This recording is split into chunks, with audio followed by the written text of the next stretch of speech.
in a family of elite combat athletes and top-tier performers. The final boss has always stood out, even when he was just a blue chipper. But there wouldn't be a final boss. There wouldn't even be a bloodline if it wasn't for The Rock's grandfather, the High Chief Peter Maivia. You can think of him as the first boss. Predecessor to the tribal chief. He is one of, if not the foundation for our family. The Anawa'i Fatu Maivia wrestling dynasty. I don't think there's anybody more responsible for what's going on now than the High Chief himself. Peter Maivia isn't simply one of the two principals behind the sacred blood bond. He's also an incredibly decorated professional wrestler who traveled the world and won titles everywhere he went. New Zealand, Japan, Europe, and here in the United States, where he enjoyed especially successful runs in Hawaii and California. Maivia would eventually find his way to WWE, engaging in legendary battles with the likes of superstar Billy Graham. His larger-than-life personality would win the WWE Universe over in short order, as it had throughout his entire career.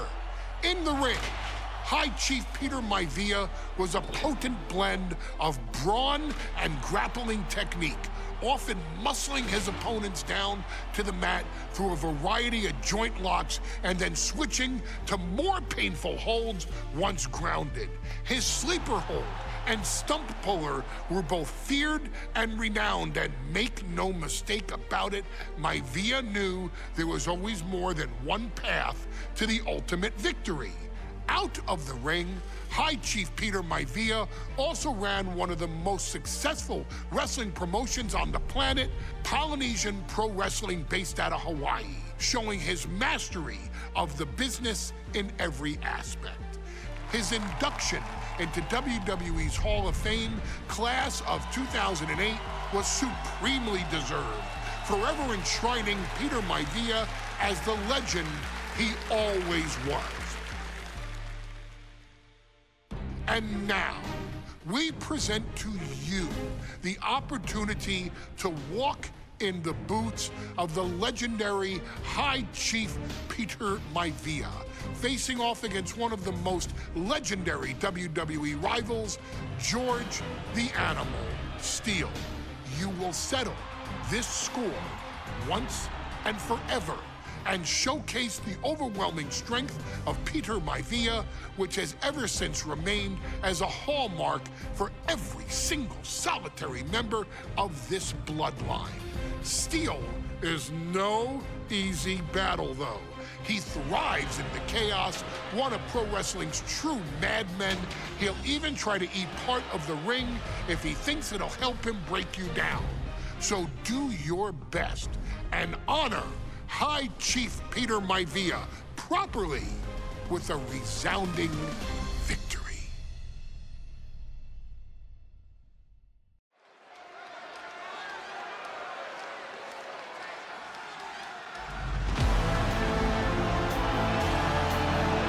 Uh-oh, somebody called the local zoo.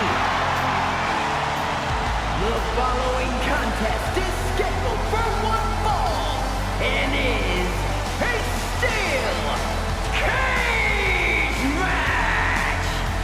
Introducing first, from Detroit, Michigan, weighing in at 275 pounds, George the Animal Steele.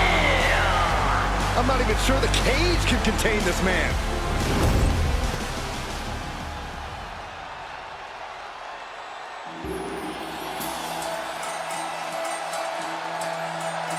And strolling down the aisle, the opponent of George Steele, Peter Maivia.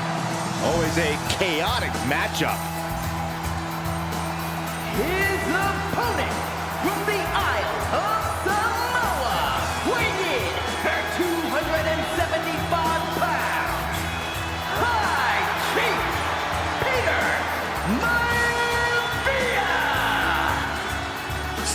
better keep an eye on Maivia because Maivia is a true brawler. Few men can handle the chaos of the animal inside a steel cage, but I believe the High Chief is ready.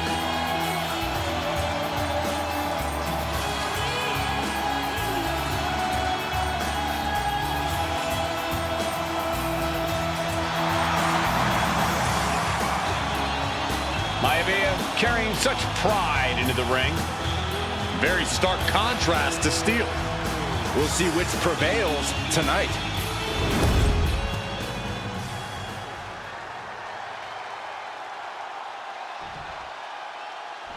High Chief Peter Maivia taking out George the Animal Steel in a steel cage match. Quite a heated history between these two guys. Yeah, Michael, and I think it's because Maivia is one of the few superstars brave enough to take on the animal. Most of their contests have ended in countouts or disqualifications. Thanks to the cage, we'll get a decisive victory in this one. Well, that really depends on if a cage can even contain them. Tremendous pressure applied. George the Animal Steel is not a wrestler by any stretch of the imagination, guys. He's a true brawler. And he might be the best brawler in WWE, Michael. There is no shortage of fight in the animal. But you know who might be a better brawler, guys? The High Chief Peter Maivia. When you consider that Maivia is also an excellent high flyer and a great technician, well, you can see why the High Chief is the favorite in this match, even with the steel cage stipulation. Oh, he saw it coming. And Steel isn't looking helpless anymore. This could be a good chance for Steel to get some distance and rethink things. Running power slam! Peter Maivia is looking unstoppable now. Yeah, and Maivia has really figured the animal out here. He averts the offense. George the Animal Steel might be a bit of an underdog here. In fact, he lost a match by countout to the High Chief. In Steel's defense, I'm not sure he knows how to count exactly, or how to read a rule book. So he's got to be happy to be in this cage. Well, Maivia is called the High Chief in part because of his commanding presence in the ring. He's more than ready for what the animal will throw at him, even inside a cage. Carefully placed stomp to the arm. Look at Maivia going to work on the animal. The High Chief has all the answers right now. He's taking control of the proceeding. That puts an end to that. These two trading one blow after another. Oh. So much pride, so much resiliency on display. Looks like a hockey fight's just broken out. Ooh! Two fighters putting their haymakers on autopilot right now. Ooh. This is a war of attrition with neither superstar wanting to be the one who surrenders. Bam! Toe-to-toe. Oh, man, the shot's raining down. One after another. Oh, my. That'll rock you. Running power slam! The animal has to be elated to be in this steel cage against one of his biggest rivals, no less. Yeah, Byron, we've seen the animal brandish a weapon against Peter Maivia before when it was against the... He's got him in trouble up on the top rope. Oh! Arm drag. When all else fails, sometimes you just have to go the high risk and hopefully high reward route. Well, the unorthodox style of George Steele is certainly working well at this juncture. Let's see if Maivia has an answer for the animal. Well, George has certainly seen better days. Just breaking down the opponent. Oh, God! Maivia just dominated the animal with that one. Wait a minute, setting in.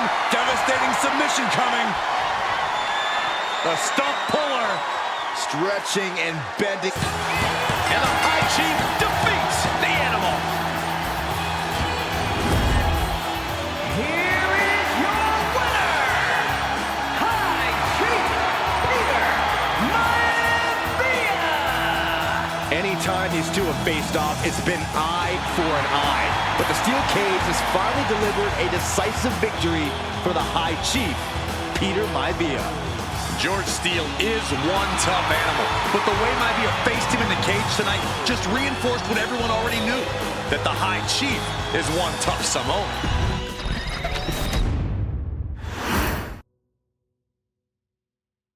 she's not like most girls.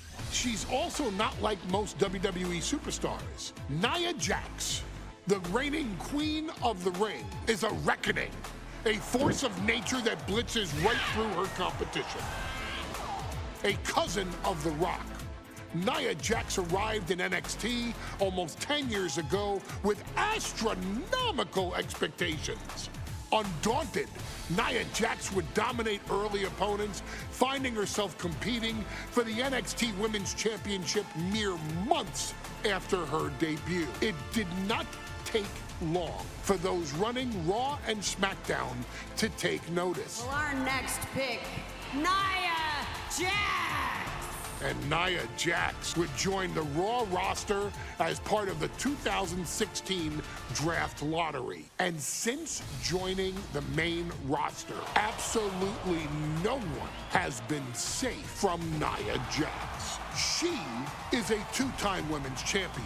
She is a two-time women's tag team champion. She competed in the men's Royal Rumble match in 2019, even getting an elimination while in the ring. Nia Jax looking to eliminate. She does. She's battled standouts like Charlotte, Bayley, and Becky Lynch. And all the while, she has left undeniable destruction in her wake.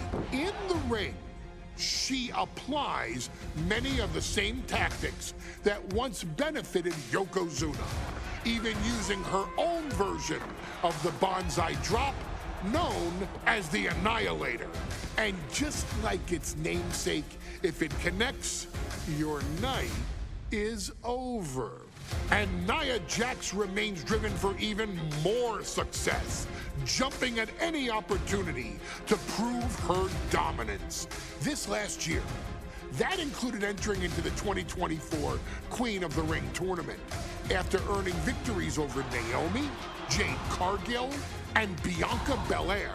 Nia Jax would fight her way into the finals, taking on former NXT Women's Champion Lyra Valkyria. Valkyria built a lot of momentum, defeating Dakota Kai, Zoe Stark, and Io Sky to punch her ticket into the final at the Queen and King of the Ring. With an obvious game plan, Lyra would look to stick and move, avoiding the colossal attacks of her opponent.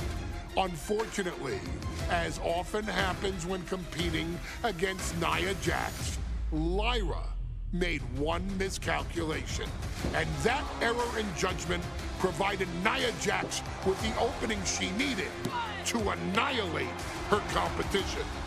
This is your opportunity to crown the first queen in Bloodline history. Make Lyra suffer. Make her regret ever entering your ring. Showcase the otherworldly power that forces an entire roster to cower in your presence. Because when you're an irresistible force like Nia Jax, resistance is futile.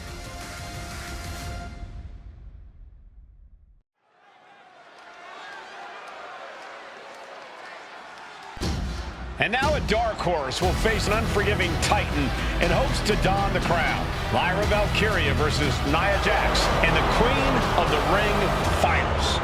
The following is the final match in the Queen of the Ring tournament. Introducing first, from San Diego, California, Nia Jax. I cannot wait to witness what unfolds here. The irresistible force has been on a tear recently. And Nia believes the crowd already belongs to her. Will Jax's menacing presence and sheer power be too much for Valkyria to overcome? Or can Lyra write a happy ever after ending to her Cinderella story?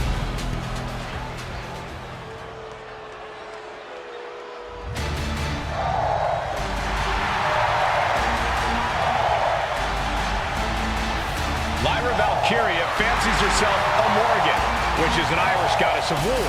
As they were on the battlefield, they used to take the shape of ravens to fly around and decide who would live and who would die. That is what Lyra Valkyria is bringing to the ring here tonight.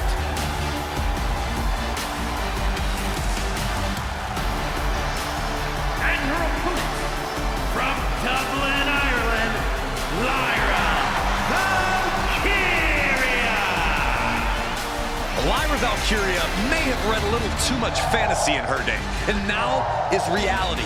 Lyra Valkyria is about to go toe-to-toe with a real-life, fire-breathing dragon in the form of Nia Jax. Nia Jax, who's in the best physical condition of her career, tonight will make someone. Will it be Lyra? Will it be Nia? We'll find out in a matter of moments. And guys, you win the crown. Guess what waits for you in August? A date with the champion of your respective brand at SummerSlam.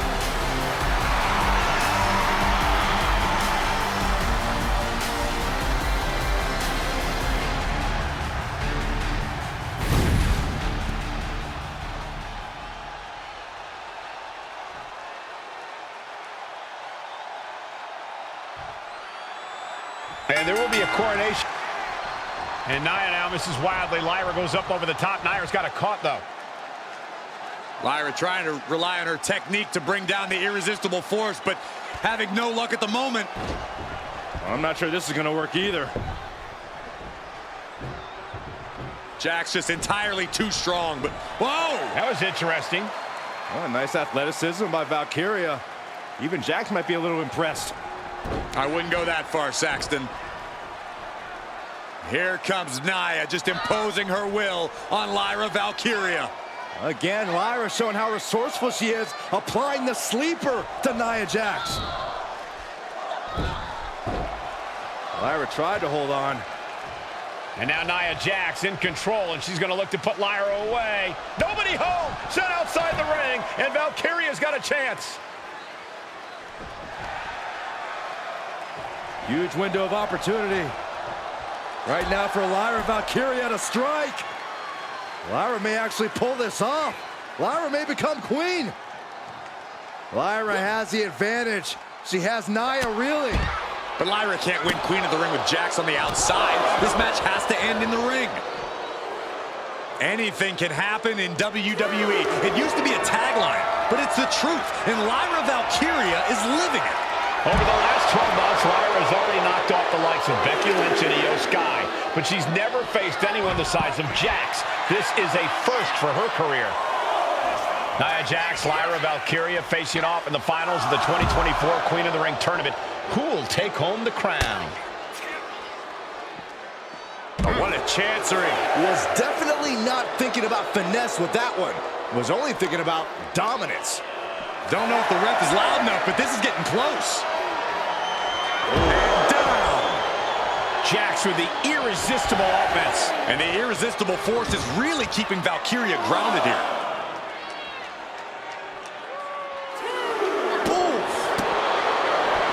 Each woman here is on a tough road to become a Queen of the Ring finalist. Every matchup in this bracket has been a toss-up. Valkyria knocked off former women's champion Io Sky earlier this week, but Nia's had an even tougher challenge. Two great former champions in the form of Naomi and Bianca Belair. Even more impressive than that, from the top. And that's not what she was looking for there.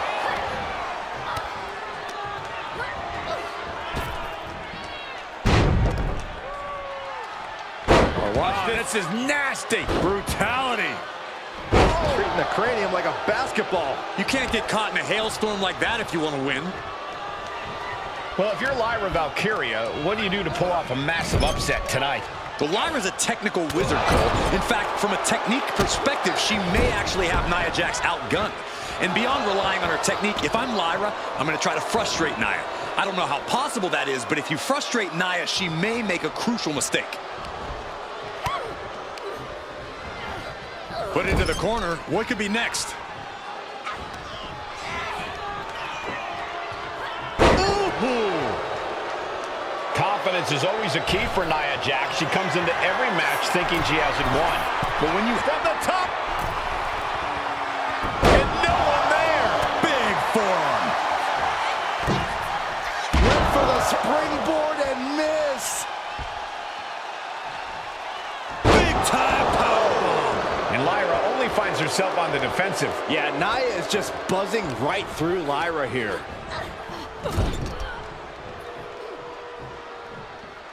Oh, she retaliates. Lyra managing to find some of that needed breathing room. But does she have what it takes to turn the tides here?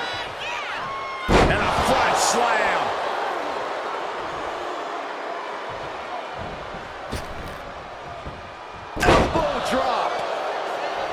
Many in the WWE Universe getting their first look at Lyra Valkyria. She's only had 3 main roster matches so far, and they were all in this tournament.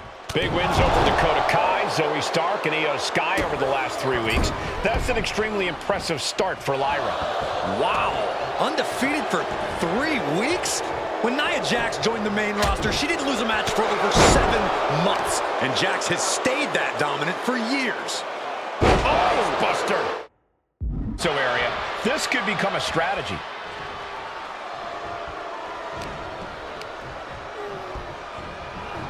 She gets put in the corner.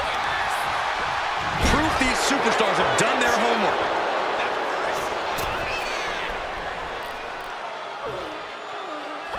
Stuck in the tree of woe. And they are doing whatever they please. Annihilating offense from Nia Jax. Just brutal attacks coming from Nia Jax.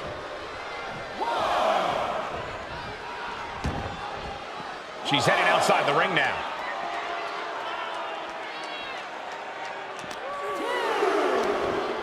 Nia looking to end this thing. Samoan drop. There's so many moves at Nia's disposal that she can end this match with. For Lyra, not nearly as much. Yeah, I can't imagine it'll be easy for Valkyria to pick up Nia Jax and drop her with the Nightwing. Please, let's call the move by its real name. It's a Samoan driver. You think Nia Jax doesn't have the Samoan driver scouted? Nia Jax is doing whatever she wants. Each Samoan drop driving all of the air out of Lyra Valkyria. And she slides her back to the mat. From the top. Elbow drop, good Lord. And Lyra only finds herself on the defensive. Valkyria is just gonna have to endure this punishment. She's pumping herself up, reaching out for that burst of energy. These two are finding an answer for everything. Man. And Valkyria expected that. Oh, and it's reversed. Valkyria crushed in the corner by Jax. Squashing Lyra in the corner, and the beginning of the end may be near. And Nia now, with Lyra on her back, gonna climb up to the second rope. This is a scary situation for Lyra. Oh, look at this, maybe not. No way, there's no way. Oh, my. Oh, no! Good night, Annihilator! Here is your winner, and the new Queen of the Ring, Nia Jax! What a victory to the brand new Queen of the Ring! Nia said she would do it, and she backed up her claims.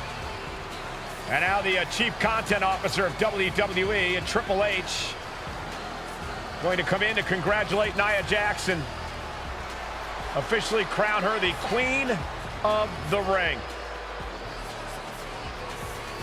Absolute dominance by the new Queen.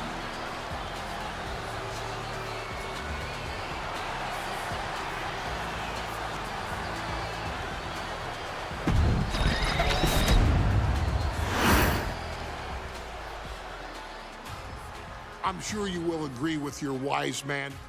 Many WWE superstars say they will do whatever it takes in order to achieve success.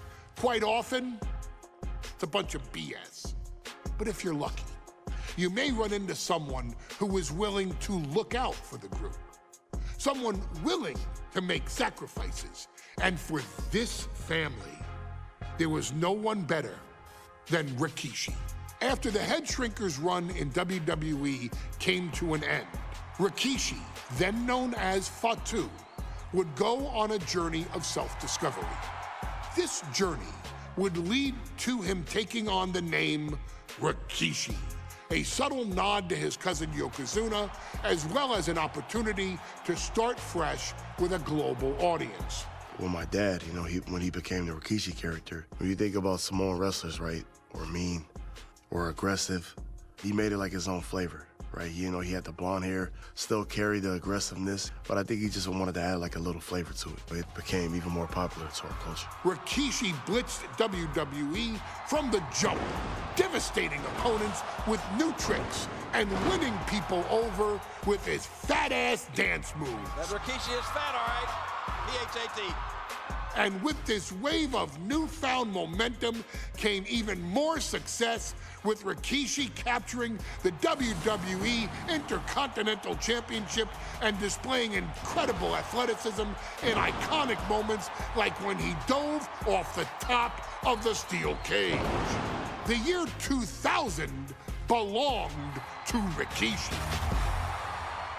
But little did anyone know, Rikishi held a dark secret regarding a decision he'd made not for his own benefit, but for the benefit of the family.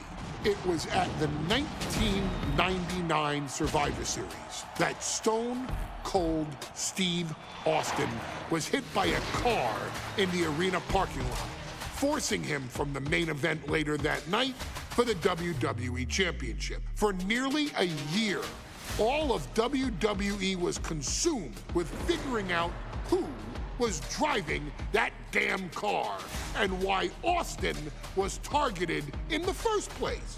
The verdict came in. The car was driven by Rikishi. Rikishi would stand strong. Stone Cold Steve Austin. I didn't do it for me. I did it for The Rock. What?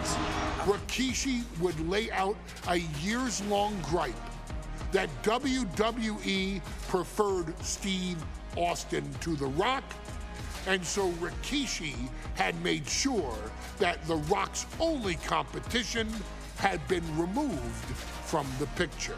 Rikishi sacrificed his own popularity to reach this goal. The Rock thrived while Austin was on the shelf. For Rikishi, the struggle and fall was all worth it. Rikishi knew that he would eventually have to face off with the Texas Rattlesnake to answer for his sins, and he welcomed that meeting with open arms. What Rikishi was unprepared for was for WWE to stack the deck entirely, looking to make Rikishi pay for taking out their golden goose. Stone Cold Steve Austin was allowed to drive his truck directly to the ring and was generally given the freedom to do whatever the hell he wanted in the name of revenge. We are going to make things right.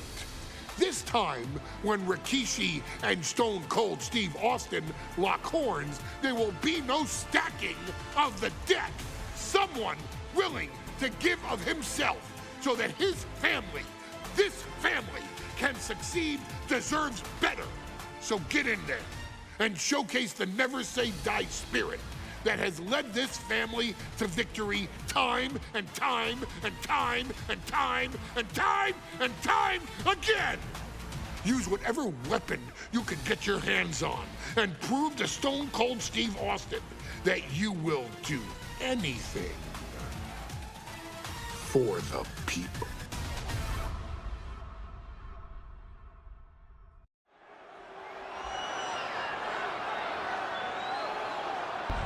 Is it legal to not show up? Rikishi has brutalized Austin lately. Austin will be here, Byron. I just refuse to think anything else.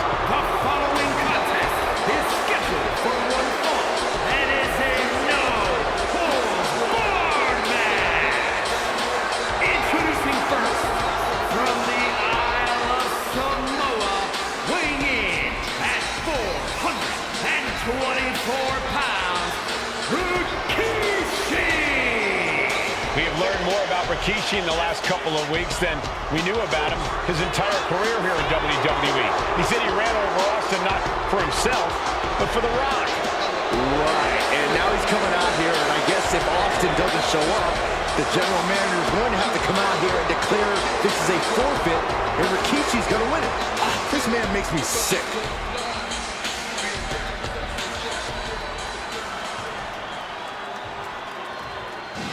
Is he here? Well, there's the Rattlesnakes music. He's here. Austin's here. Stone Cold Steve Austin came here with no fear, no hesitation, just revenge. His opponent from Victoria, Texas, weighing in at 252 pounds, Stone Cold Steve Austin! Austin fought for his life to make it back here, to make Rikishi pay. Now there is no way Rikishi can escape the Texas Rattlesnake. It's been almost a year since Austin competed in the ring. Austin is a man possessed.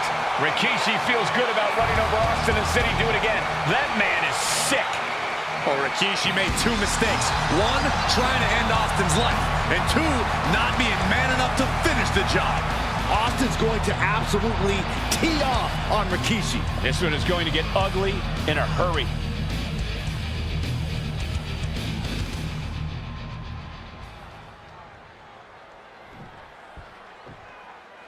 We now know the sick, demented side of Rikishi. Rikishi almost cost Austin his life. Instead, he's here tonight to finish the job. Listen, Rikishi has seen members of his family be skipped over while other superstars skyrocketed to unimaginable heights. Rikishi feels it's The Rock's time, not Austin's. It's been a month of stunning revelations, all leading to the in-ring return of Stone Cold. And Byron, I just cannot see any legitimate reason to run over Stone Cold like Rikishi did last Survivor Series. I mean, Austin does ruffle the feathers of a lot of people, Michael, but I don't think any of his rivals would go to those disgusting lengths that Rikishi's gone to. Oh, right to the leg.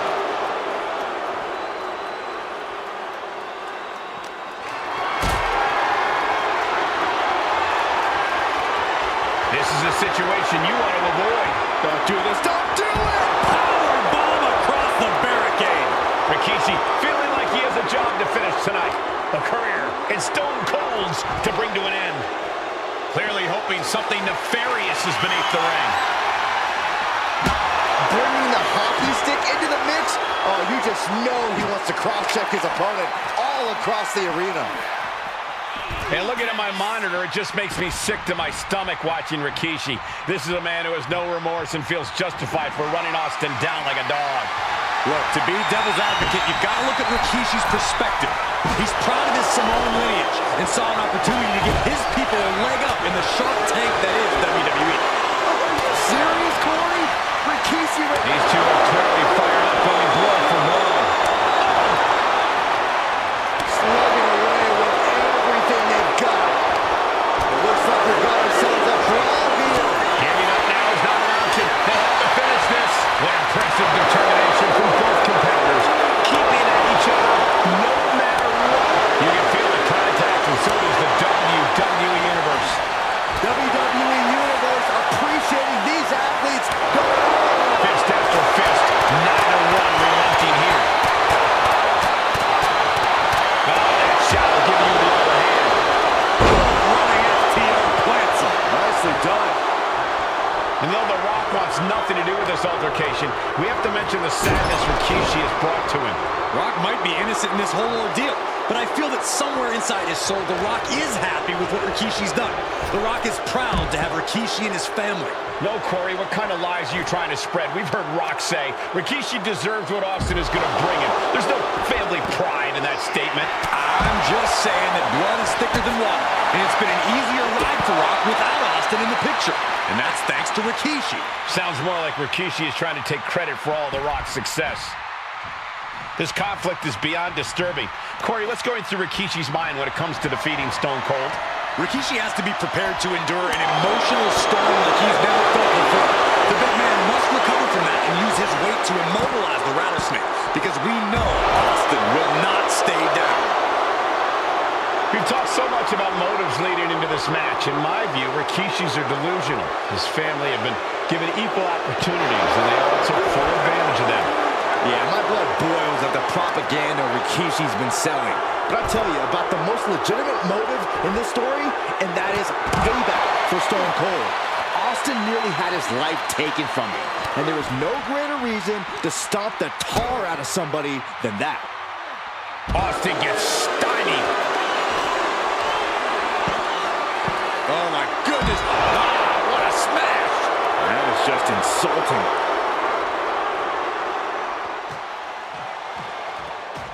Austin and Rikishi trading heavy artillery on the outside, and here comes the rattlesnake. Stone Cold Steve Austin fired up and revenge on his mind. You got to think about how bad Austin has wanted this ever since Survivor Series last year. Been dying to get his hands on Rikishi. All of that venom, all of the vitriol inside of Austin being unleashed on Rikishi right now. Remember, this is no holds barred. Anything goes. Austin has Rikishi down. The rattlesnake is red hot. And do you hear this capacity crowd? They want more from Stone Cold. Nobody wants to see Rikishi get beaten down like a pile of human filth. Using the elbow to escape the attack. Scary mindset for the rattlesnake. Austin has scattered pictures of Rikishi all over his home. Said that every time he looks at Rikishi, he's looking at a dead man. Yeah, Rikishi taking that as an empty threat, thinking that Austin isn't the man he claims to be. But trust me, when Stone Cold says he has you in his crosshairs, that's no empty threat. Austin just looking to humiliate his opponent. A great display of confidence, but he doesn't want to give his opponent added motivation.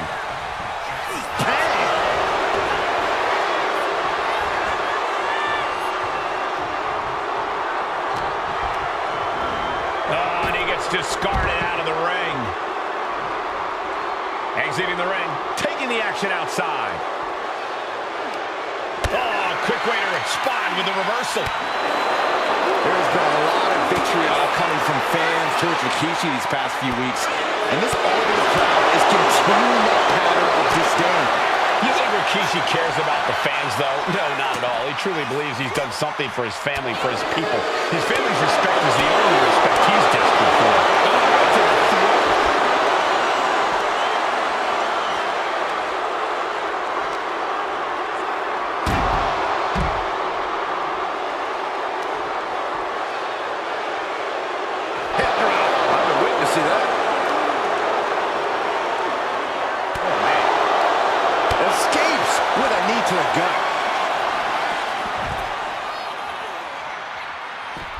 No clue what he hopes to find down there.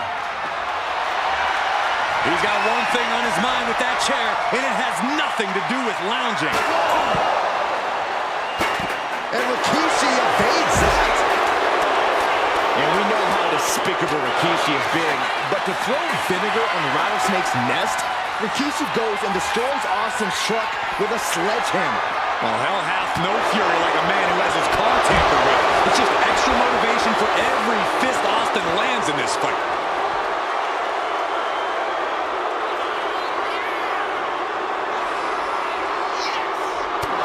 And there's a good blow to the body. Working the midsection there. Oh, spine buster.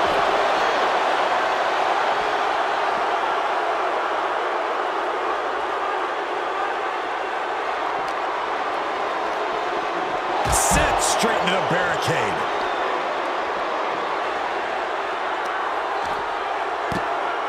Oh my goodness, dribbling the opponent's head like a basketball. And Rikishi lately has been calling himself a visionary, a pioneer. All a bunch of garbage, if you ask me. Well, those aren't self-imposed labels, Cole. Those labels are coming from the family, coming from a group of wrestling legends who are proud of Rikishi for standing up and making a change in this business. I have a few labels for Rikishi. Coward, liar, embarrassment. Those fit him well.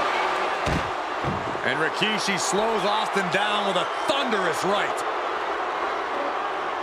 Austin's in trouble. And now steel chair. Oh, and Austin, he just averted disaster there. And now Austin gonna deliver the punishment with the steel chair.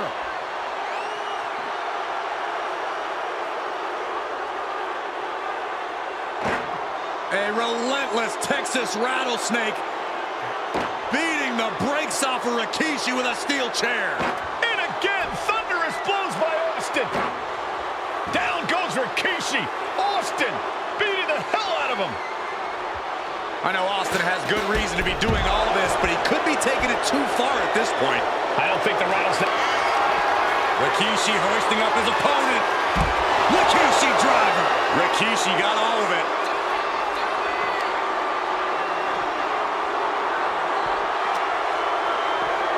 And now thrown back into the ring. And now he's looking to lock in this submission. Camel clutch putting pressure. And he very quickly counters. Caught the leg. Side takes him down. Get back. Bang. He finds a counter. Taken to the floor. And he's got no worries about the count.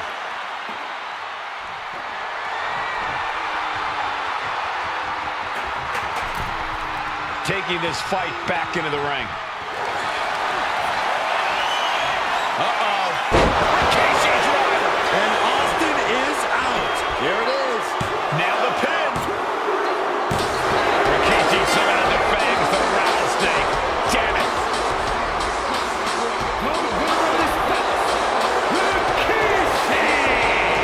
This is not what many of us expected to see.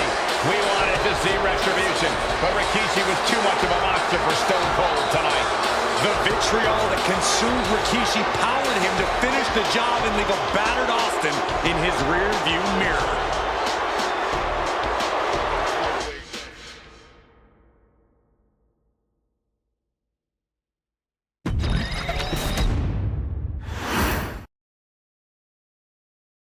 His arrival signaled impending doom. His very presence was enough to intimidate even the bravest WWE competitor. His name itself simply meant the end. And if you found yourself standing across the ring from Umaga, you were most certainly coming to the end of your own road.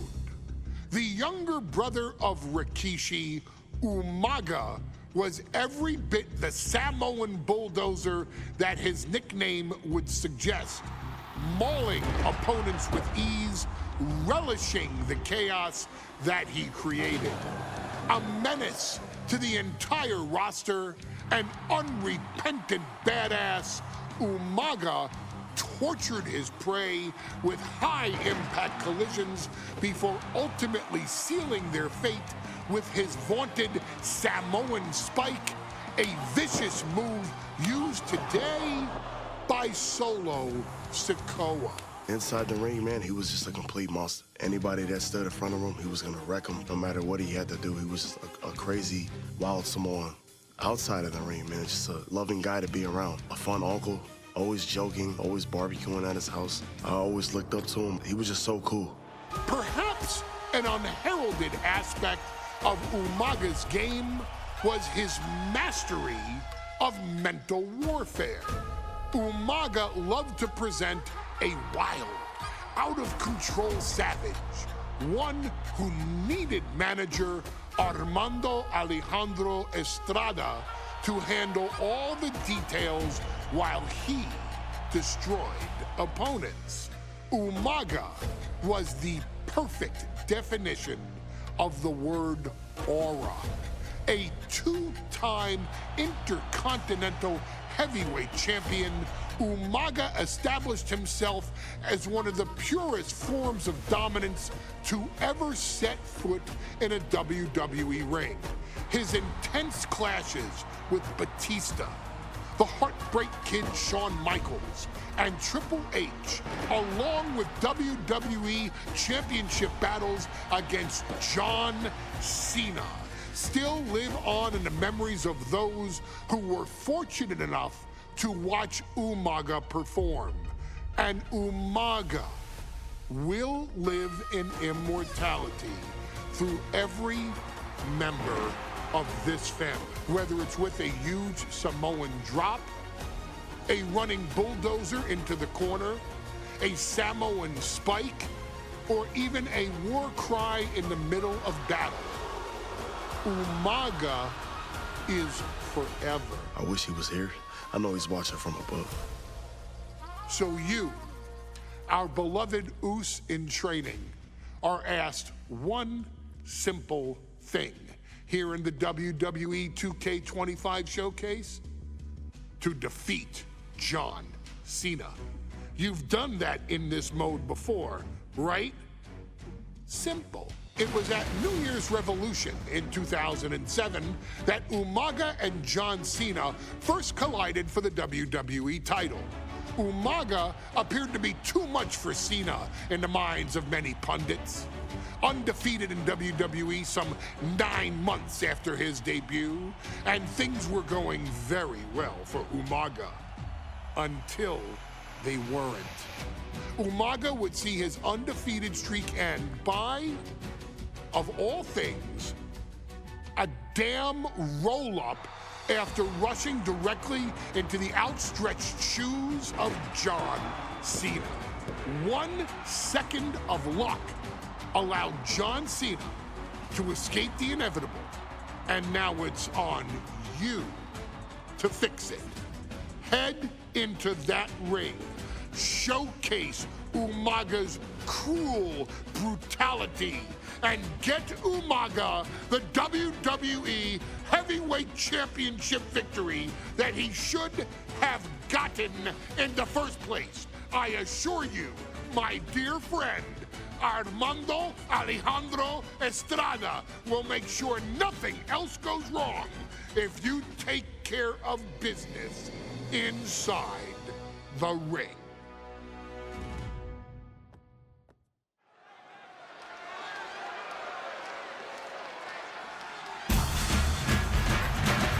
Well, ladies and gentlemen, here he is. He can be the next WWE champion, the near 400-pound Umaga.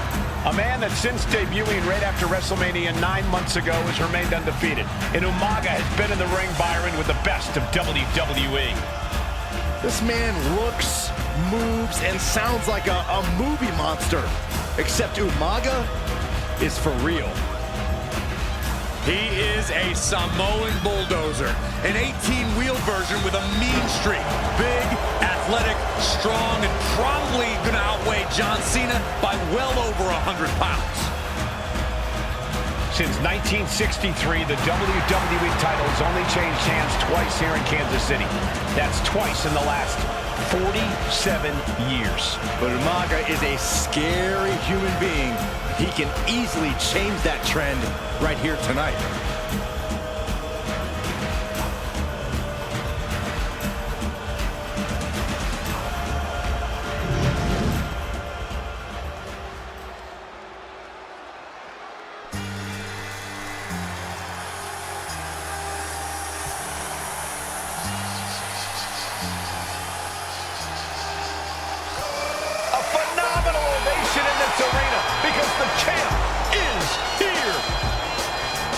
John Cena has a gigantic challenge awaiting him in the ring, but Cena doesn't have a reverse gear. Absolutely not. The champ only goes one way, and that's straight at you.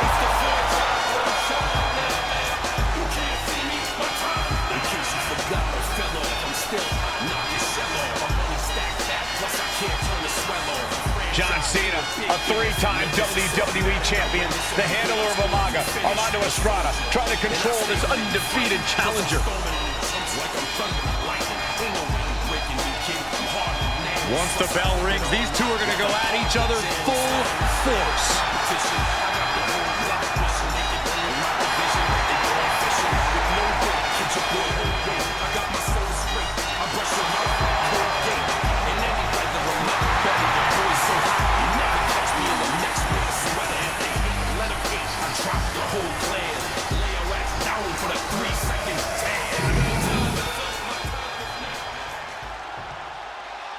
The following contest is scheduled for one fall, and it is for the WWE Championship.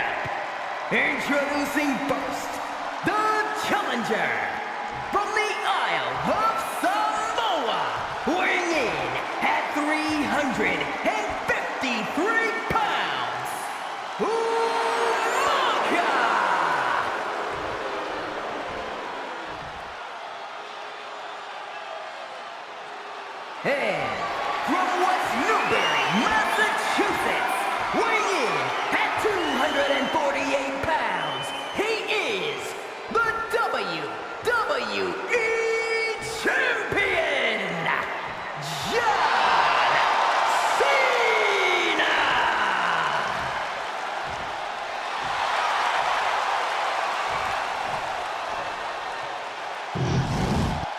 Undoubtedly the top title in this company.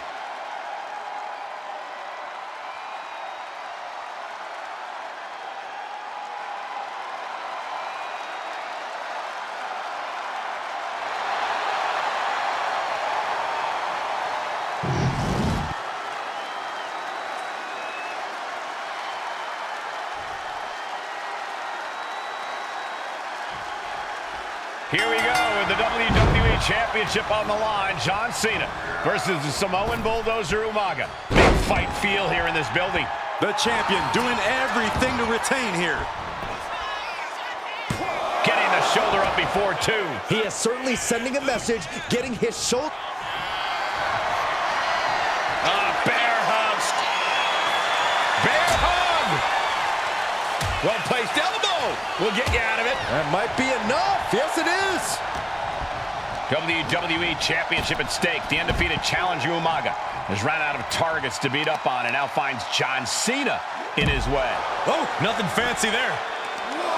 And don't expect much of a wrestling match in this one. Expect more of a brawl. This is not going to look pretty. It's going to get ugly. This is two trains on a track to a head-on collision. Toe-to-toe, it's going to be bad, it's going to be bloody, and it will come down to who wants it more.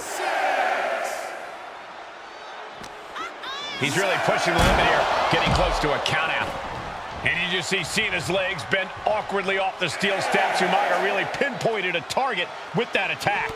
I don't know if it was strategic on the part of Umaga or just a result of his rampage, but either way, taking out Cena's foundation is going to sway the power advantage into Umaga's favor now. Stamina is going to be a key factor in this match tonight. Can Cena weather Umaga's vicious attacks? Can Umaga keep up the offensive pressure as Cena drags this into deep waters? I think you're right, Cole. This might just come down to who has more gas in the tank.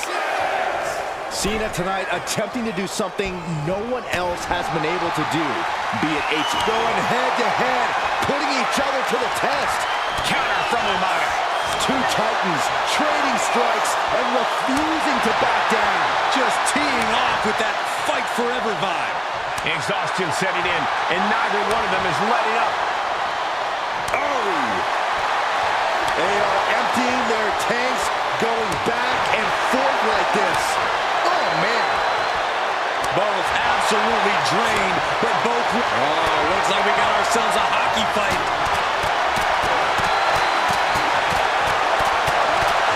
Oh, getting the better of that exchange.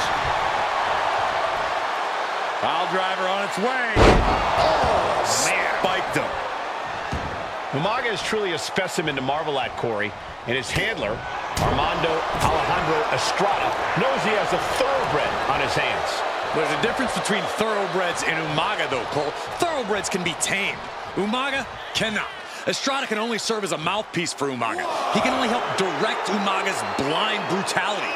I think even Estrada knows no one can control the Samoan Bulldozer. And Cena is firing up the crowd here. Oh, my gosh. That was like getting hit by a freight train with turbo boosters on their legs. Down in a hurry. Woo, well measured. A rare position for Cena in this fight. We can't often say that John's overpowered in a matchup, but this 360-plus pound Samoan Bulldozer is more than a formidable opponent. Listen, sometimes when there's a fight, you're not always going to be the biggest. You're not always going to be the strongest. And even if that is the case for Cena tonight, John Cena has never met a fight he didn't like. Cena will try to gain strength from this capacity crowd in Kansas City, but not even that may be enough to stop a rampaging Umaga.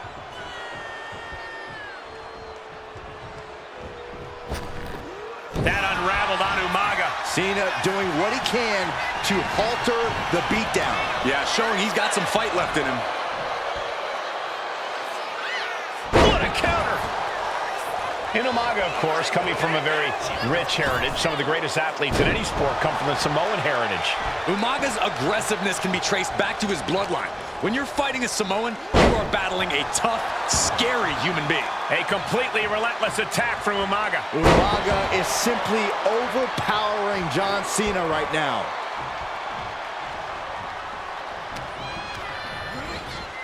He puts him into the corner. Bang! Oh, look at this. So ruthless. Boom! Stiff kick. Umaga! Pop-up Samoan drop. Brutal attack from Umaga. He smells Cena's blood in the water.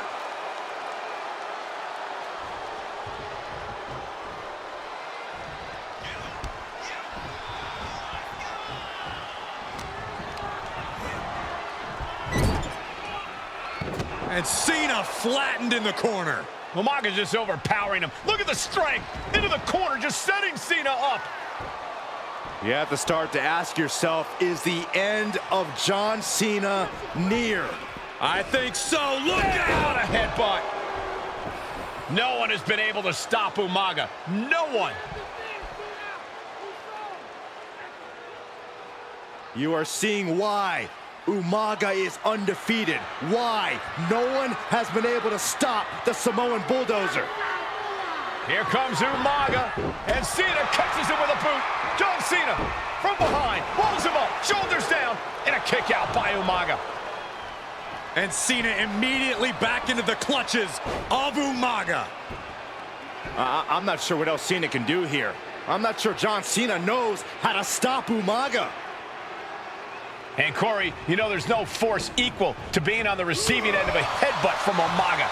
It's in Umaga's DNA. Generations have perfected the art of using their own skull as a weapon that could stop an elephant.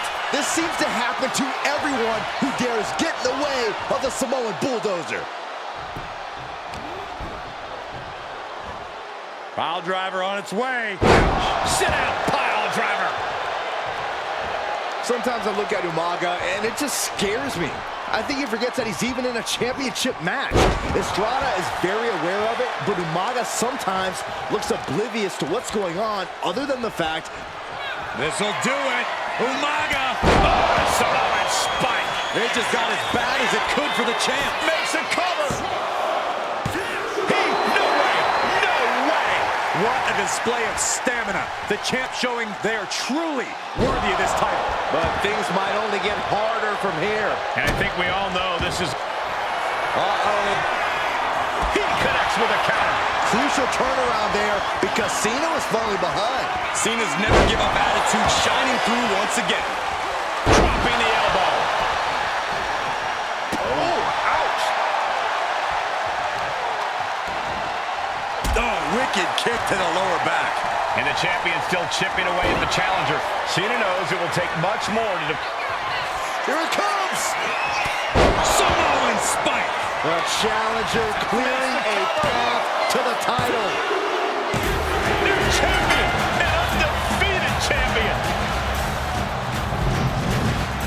Here is your winner, and the new WWE Champion,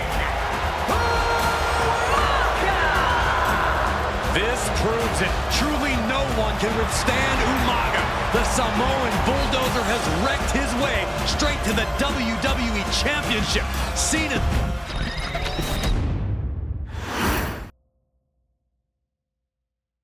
Hey, in WWE, things move really fast. If you aren't present in the moment, it can feel like a year goes by in only 2 or 3 minutes. That's why you always have to make time to make sure that you check... Hold on.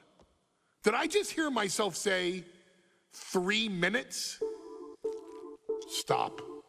Can you believe I'm actually doing Eric Bischoff's shtick? In the early 2000s, few words sent a shudder through the roster like the words 3 minutes, summoning the fearsome duo of Rosie and Jamal, collectively known as the 3-minute warning. Initially hired by the aforementioned Raw general manager Eric Bischoff to interrupt anything he didn't find to be entertaining. You're just not entertaining me. 3 minutes are just about up.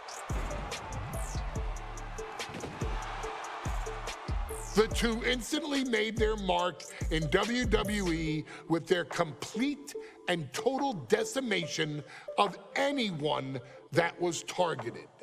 Their formula was really simple. Two bruisers with surprising quickness who took pleasure in throwing opponents all around the ring with reckless abandon. And the trail of bodies left in their wake remains a testament to their devastation. Rosie, older brother of your tribal chief, Roman Reigns, and Jamal, who would in time develop his skills further and take the name of Umaga, were about instant gratification. They treated matches like a race, seeing how much damage they could fit into the shortest time possible. The 3-minute warning with my brother and my cousin, it was just one of the coolest gimmicks of all time to me. It was catchy, you know what I mean? Like, you kind of knew what was happening. And I feel like we all remember when the 3-minute warning hit for the first time. You know, the whole Den TV area just lit up. Every match was a train wreck, as the two would use their size to overwhelm most opponents, coupling that with incredible tag team maneuvers to increase the carnage to its maximum levels. That approach, maximizing damage while minimizing time, was a 3-minute warning signature. The team itself saw its run in WWE last for a little over a year, but in that time managed to make such an impression with the WWE Universe that it still resonates today. They are proof of the impact anyone can make if they capitalize on their opportunities, as 3-minute warning did every single time. It was a short-lived gimmick, but it was a really cool gimmick, and I just think it shows the versatility of, hey, if you need us to go out there and tell you a Broadway story, I'll cover 2 hours if you like. But if you need us to come out in 3 minutes to make an impact, we can do that too. But you gotta be really good to be thrown in there with the very, very best in the industry. I'm getting all pumped and proud, you know, for my brother and my cousin right now, just thinking about it. Here in the WWE 2K25 showcase, we have selected another team that embodies the same mindset in Akam and Razor the AOP. Similar to Jamal and Rosie, these two look to inflict the most pain in the most efficient manner. Like 3-minute warning, AOP happily dispatches when summoned. Like 3-minute warning, AOP features 2 Goliaths who will hurl your body from pillar to post before finally bringing it all to a most painful conclusion. It's up to you in this Extreme Rules contest to beat the AOP to the punch and showcase the Wrecking Crew approach that made 3-minute warning the premier bruiser squad in all of WWE. And don't worry, we will give you more than 3 minutes to make that fact perfectly clear. As a matter of fact, take your time and enjoy dishing out the punishment.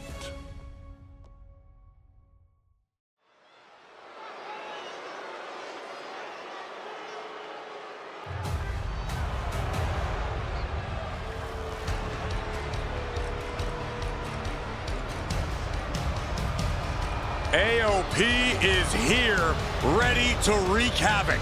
And they want to prove 3-minute warning has nothing on them. 2 roughneck teams ready to use this Extreme Rules stipulation to the fullest.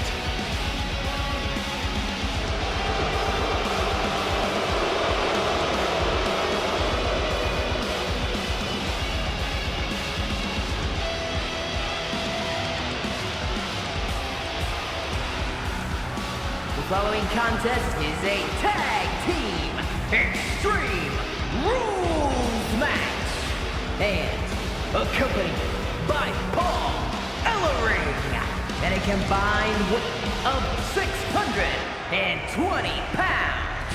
Akam and Razor, the authors of pain. AOP look unintimidated by the task at hand. They are totally prepared for the merciless tandem of 3-minute warning.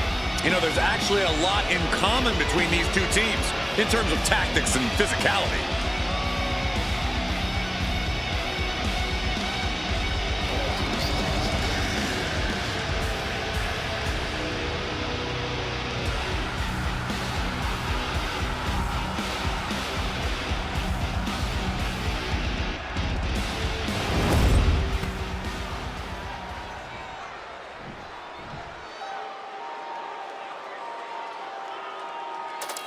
And guys, the authors of pain now have 3 minutes.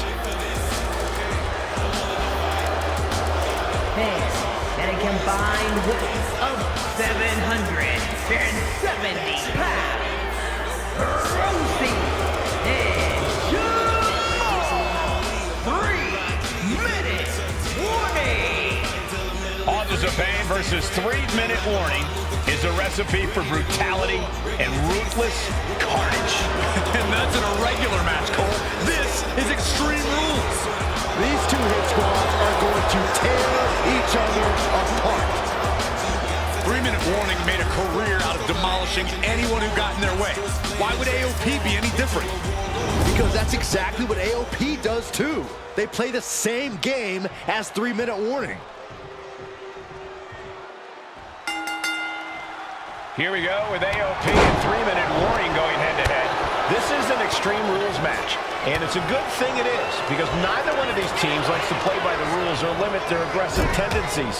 Well, there is nothing on the minds of these men except dealing as much damage to one another as possible. Both 3-minute warning and the AOP excel at brutalizing their opponents and inflicting massive amounts of pain. But only one of them can be the best at it. We can safely predict that this is going to be an exceptionally gruesome and painful match to watch. Straight into the pin. No, he kicks out. He clearly has no intention of staying down.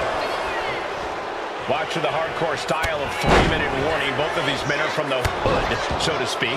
Grew up in the streets, brought up to be tough. Rosie and Jamal have a rough tenacity.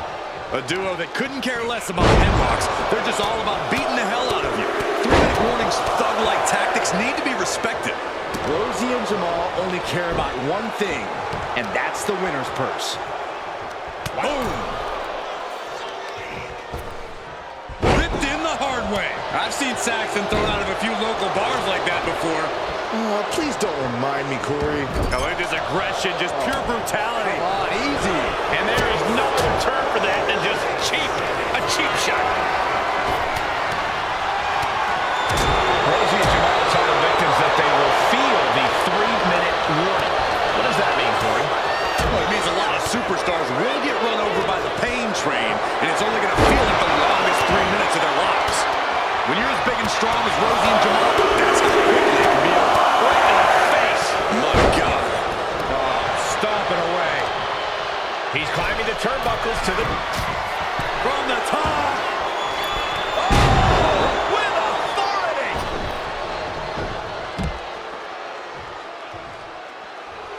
Rosie's just begging for a fight. Back into the ring now.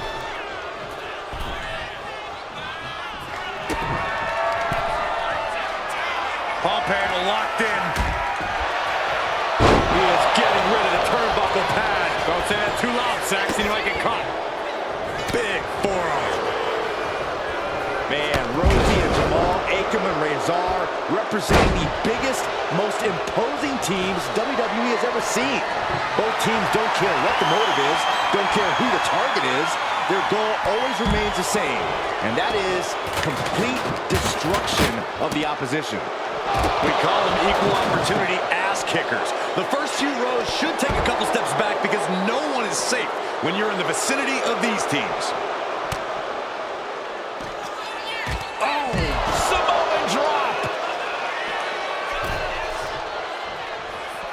He's leaving the ring now.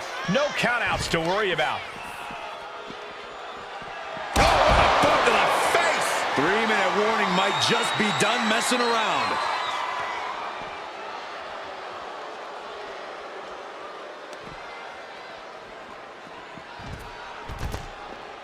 Oh. Forearm club. Pay special attention to Rosie in this matchup. 6'5", 375 pounds. The man can run a 40-yard dash in 4.8 seconds. This guy is a pure athlete. Rosie played high school football with a legendary running back before playing college ball in Hawaii. Imagine being pancaked by the force Rosie brings. Every successive move is putting their opponent... He wants to end this for the win! Rosie and Jamal survive Extreme Rules.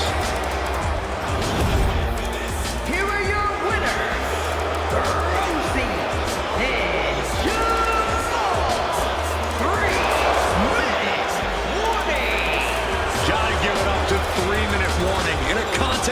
two of the most badass squads we've ever seen. They were the tougher competitors. Yeah, but AOP certainly made 3-minute warning earn this win. Just think about all the carnage we witnessed here tonight.